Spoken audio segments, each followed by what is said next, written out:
Hello, my sexy, spooky little monsters. Ready for Halloween? If not, I got you. Don't worry, I have fragrances for every taste and every occasion. And today we're traveling again. You may have noticed there have been more videos of the fragrance travel, and today's one of those.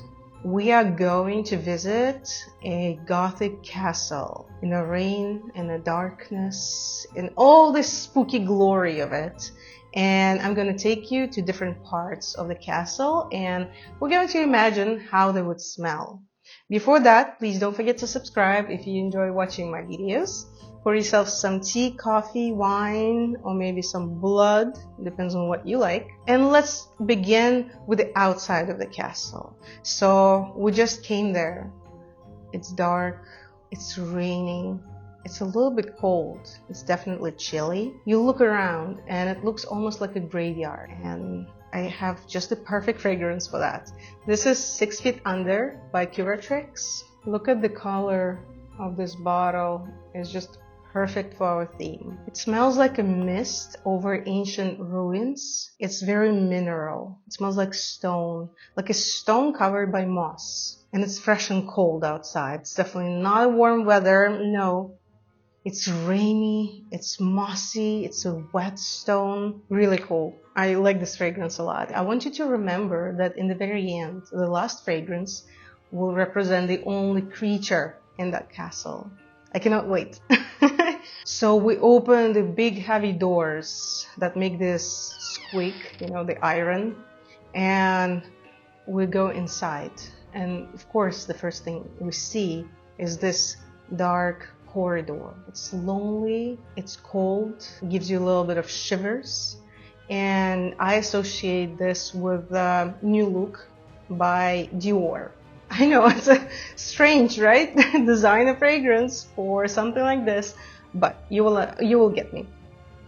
So this is a scent of very airy, cold aldehydes and incenses without any sweetness. It's very mysterious. This is a kind of scent that seems very simple, very simple, but it's not. It's not. It's very complex in its simplicity. It smells like this corridor covered in pale blue moonlight inside the castle. It's very cold and unapproachable to me because I don't see wearing this fragrance a lot. For me, it's kind of this dark scent, but I think it's beautiful. And it reminds me of L'Orpheline by Serge Lutens. It's they kind of in the same category. Next fragrance smells like stepping into an abandoned ballroom. The chandeliers are covered in spider web. The curtains hold centuries of dust. And this is Francesca Bianchi. No other than Francesca Bianchi, of course. She can create something like this. This is Angel's Dust. It smells like vintage powder. The facial powder, old lipstick, and the closet full of old vintage clothes and dust. It's like everything used to be so chic, and now it's basically a ghost of that luxury. Oh my God, this is also a work of art. I love it. It's so beautiful. Not very easy to wear. Also, I can smell iris, rose. It's balsamic, it's amber. There are a lot of different flowers. It's definitely inspired by vintage fragrances with pyramids like this. When there's like 50 notes, it's that. So it's a little bit hard to just go through all the notes for me. But yeah, very vintage-like. And now we're moving upstairs. And we open the first door and turns out that it's somebody's study. At least it used to be. We see a leather-bound journal on a desk. We open this journal and in between its yellowed pages lie roses pressed centuries ago. This is an image that I have when I smell this perfume. It's also spicy. There are a lot of spices here and leather. That's the leather that is the journal covered in. So beautiful. It really reminds me of Epic Woman by Amouage. It's made by Cécile Zarokian, the same perfumer. Seems like she got an inspiration, and I think this was made after Epic. Epic is 2009 or something like that. This one is younger, and yeah, if you like Epic, this is just a little bit dirtier version of Epic. Epic is very queen-like, it's royalty, you know, it's perfect. It's just made to perfection. This one is more raw, and it feels a little bit different. There's still different fragrances, although in their core, they're kind of similar. So they share a lot of notes, they share this handwriting of Cécile. And if you know both fragrances, or even if you don't, please write your opinions in the comments. I'm really curious. Majda Bekkali is a very rare brand. I almost never see it anywhere discussed, at least in the English-speaking community. So I would be curious to know what you think. Next, we'll leave the journal behind and we go even higher upstairs and we find the attic. The dark, cold attic with a big window. Maybe there's a stalker there, so let's call it a stalker's attic. Seems like not so long ago somebody's been there.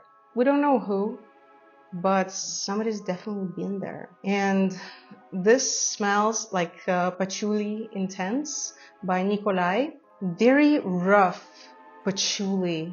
It's a monumental fougere. It's a battle between hot and cold, where cold wins. I smell a lot of herbs and lavender and the metallic geranium here. This scent is so perfect for the rainy weather.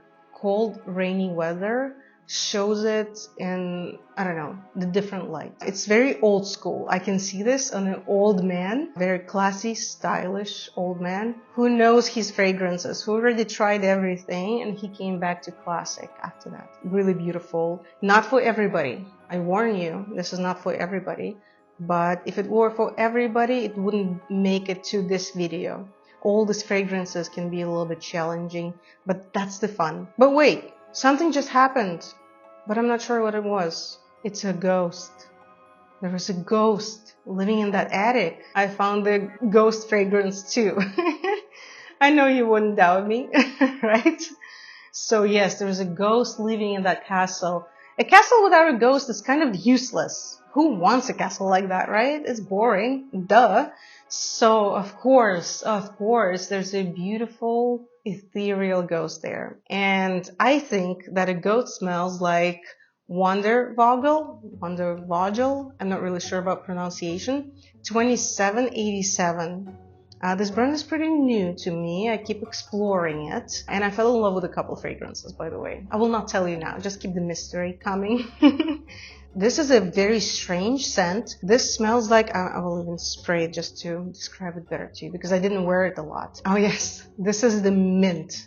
This is a burst of fresh green mint that somebody puts in the salt water from the sea, from the ocean. This mix of the freshness of the mint and the saltiness of that water. It's really strange, but there's something relaxing, ethereal, and mysterious about it to me. And this freshness of the mint, it's like the ghost just appeared, you know? It's like a burst of light. It went through you and you feel the shivers, you know, this cold shivers, which I think the mint kind of represents. It's beautiful. It's very unusual.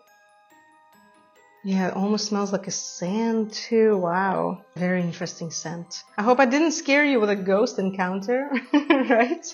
So what do you guys think? What other rooms would you like to travel to? Or maybe any other Gothic spaces? I hope that you had fun and I'll see you in other videos. Bye bye.